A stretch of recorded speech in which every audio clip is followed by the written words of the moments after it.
जुदि ड्राग्स बायनानै जुदि তুমি এডিক্ট খাইব যে এডিক্ট নাই শেষ।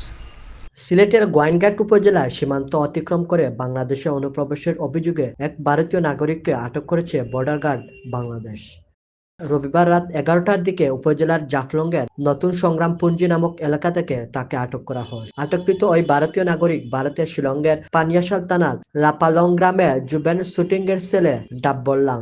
যদি ড্রাগস বায়নাनै যদি তুমি এডিক্ট খাইব যে এডিক্ট নাই শেষ।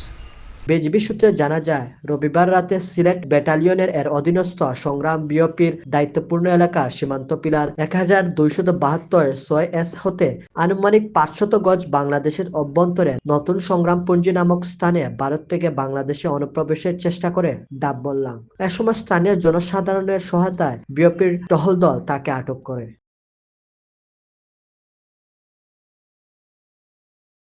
ভারতীয় নাগরিক আটকের সত্যতা নিশ্চিত করে সিলেট ব্যাটালিয়নের অধিনায়ক লেফটেন্যান্ট কর্নেল মোহাম্মদ হাফিজুর রহমান জানান, আটককৃত ভারতীয় নাগরিকের নিকট হতে ভারতীয় মেডিসিন এডানক 25 গ্রাম পাউডার উদ্ধার করা হয়। অবৈধভাবে সীমান্ত অতিক্রমের দায়ে আটককৃত ভারতীয় নাগরিককে উদ্ধারকৃত মেডিসিন সহ গোয়াইনঘাট থানায় হস্তান্তর করার কার্যক্রম চলমান রয়েছে।